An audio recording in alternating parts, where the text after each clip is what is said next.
This episode is sponsored by Skillshare. Skillshare is an online learning community with thousands of different courses on a variety of topics. I took the Creativity Unleashed course, created by a fellow teacher and content creator Nathaniel Drew, to help improve my material both on YouTube and in my IRL job as a 9th grade English teacher. This specific course goes over topics such as finding your voice, developing a core theme, staying consistent with whatever type of creative work you choose to endeavor in, and knowing when to break the rules. One of the things I like most about the organization of Skillshare's vast curriculum is how the classes are organized. The compartmentalization of the lessons really helps fit learning into my busy schedule. Instead of a daunting and lengthy class, each portion of the course is divided into manageable and easily viewable segments, usually in 5 to 10 minute portions. As a full-time teacher, content creator, and mother of 2, this type of easily accessible presentation is essential. Experience the simplicity and learn a new skill today. The first 1,000 people to use the link in the description below will get a free trial of Skillshare Premium membership, and after that, it's only around $10 a month. Diversely accessible, easily digestible. Skillshare, life lessons that fit into your life.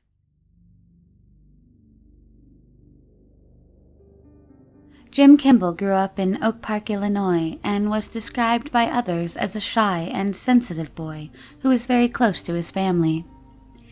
In 1982, Jim lost his father when he was only 13 due to a heart attack. After losing his father, Jim's family noticed a change in Jim's behavior. He seemed to be unaffected by the loss of his father. He didn't show any emotions and started to become very quiet. Shortly after his father's death, Jim and his brothers formed a garage band of their own. Jim played the drums, and during one of his jam sessions, Jim suddenly stopped playing and threw his drumsticks. He then sat on the ground. The family decided to consult a psychiatrist, and 3 years later, in 1985, Jim was finally diagnosed with schizoaffective disorder, a mental disturbance characterized by abnormal thought processes and an unstable mood.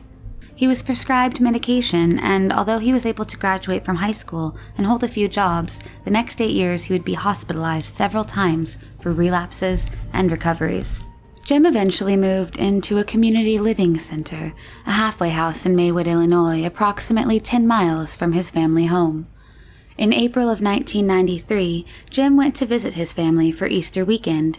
Everything seemed well, and the family ate turkey dinner. The next day, however, on April 13th, Jim became angry at the family's new stereo system as he couldn't get it working. His brother asked him if he wanted to go to the hospital for the outburst.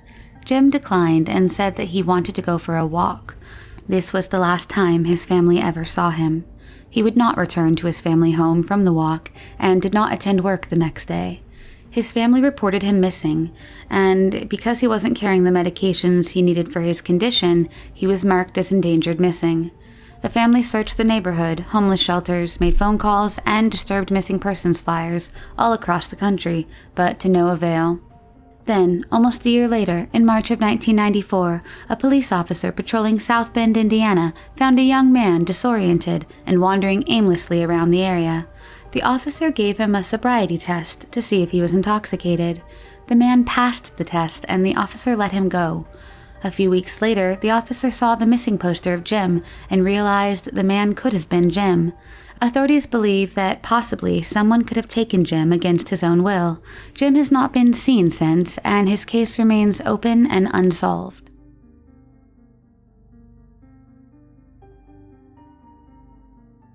Marianne Rugos Kunsten was a 6-year-old girl who lived with her family in Risør, a small town in Norway.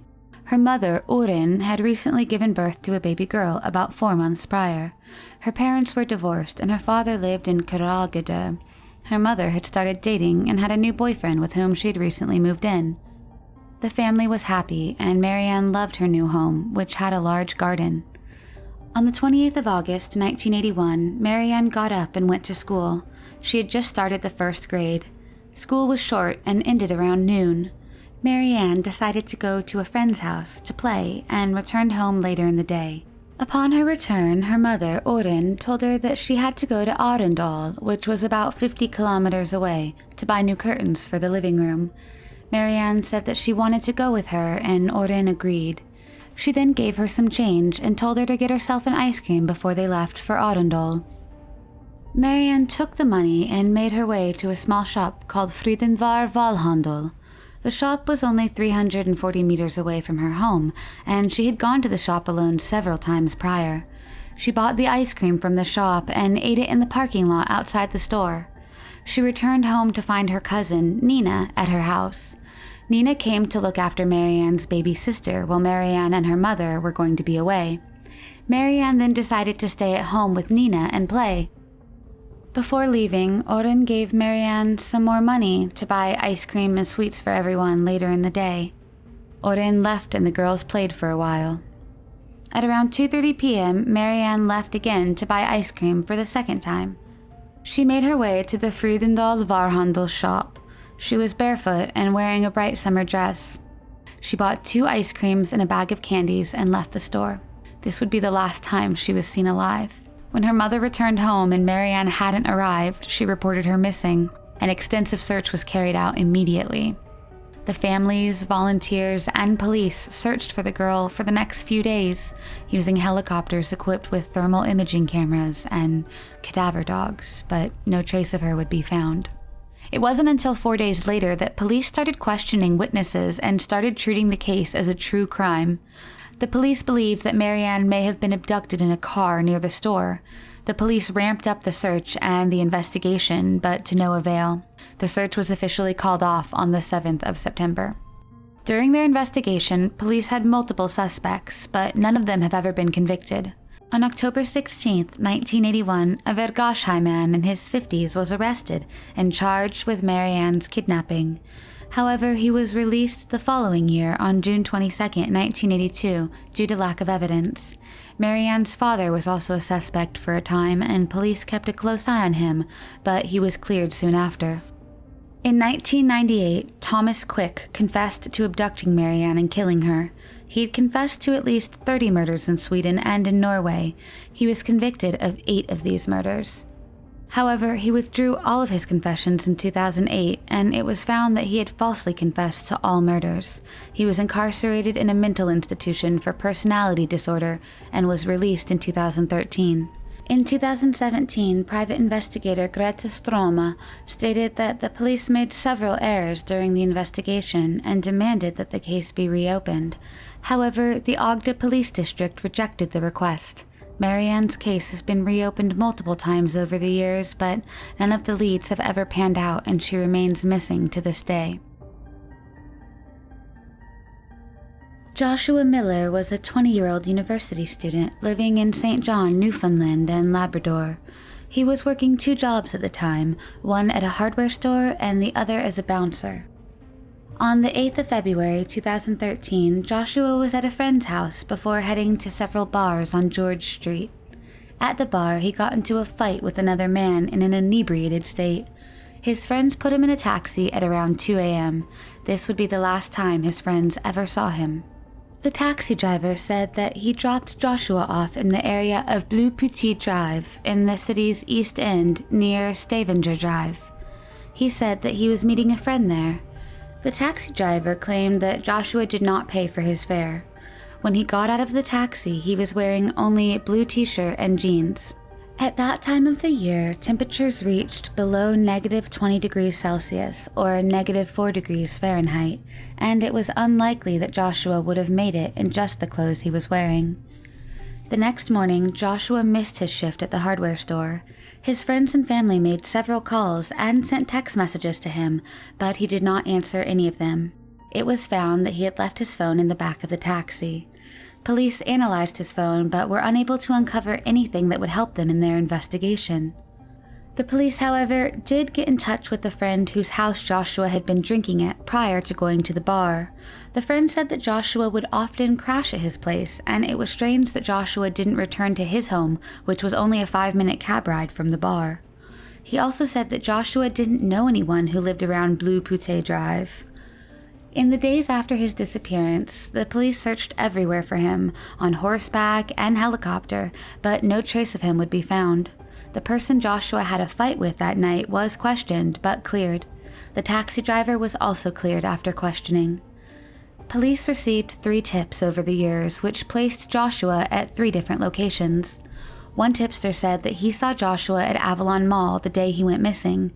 Another placed him in the Cumberland Crescent area, which is close to the mall. 2 years after his disappearance, a man came forward and said that he saw a man similar to Joshua's description going into a wooded area near RCAF Road, about 2 kilometers from Blue Pute Drive. The police searched the entire area, but nothing would be found. To this day, no one knows where Joshua went that night, and he has been missing for the last 7 years now.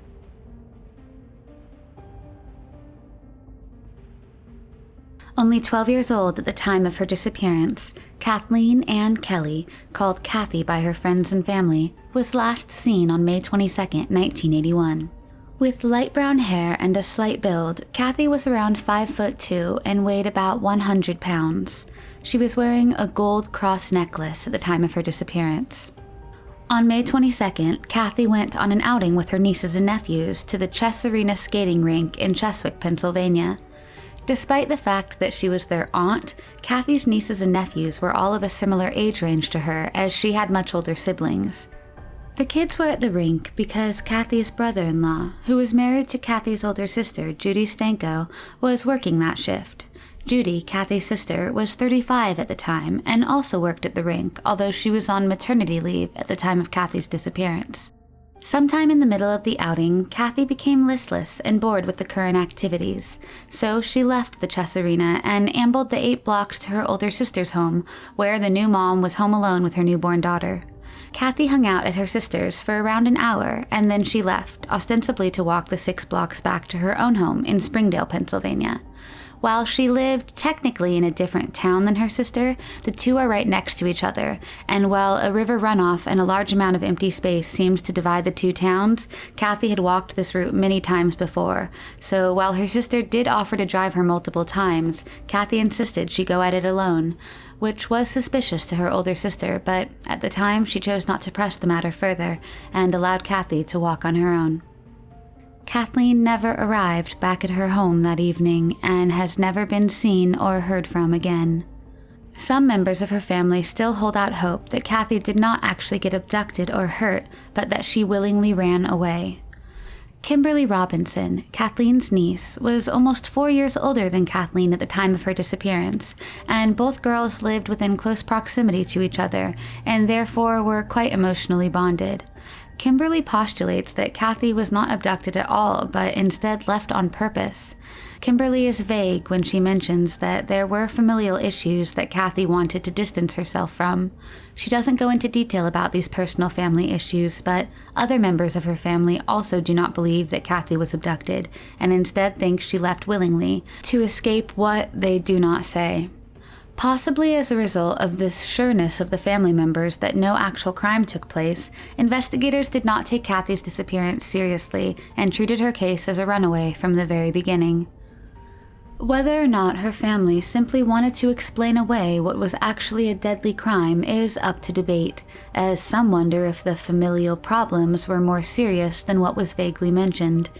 Others point to the vast space that Kathy must have traversed from one house to the other as a prime place that a child could be abducted. Strangely, almost a decade after Kathy's mysterious disappearance, her niece Kimberly received an odd phone call on the landline of her mom's Springdale home. On the other line was someone who spoke mysterious words, which only further complicated the situation. "You know who I am, and I'm fine." That was all that was said before the line went dead, and no further calls came in that day. Kimberly said that her and her family received other calls where they would pick up and there would simply be silence on the other end. Kimberly details how she would desperately ask who was calling and whether or not it was her Aunt Kathy, but every time she was answered only with silence and then a dial tone. No call tracing was done on the landline, and no further information is available on the origin of those calls. Kathy is listed as endangered missing to this day, with no new leads or developments in her case.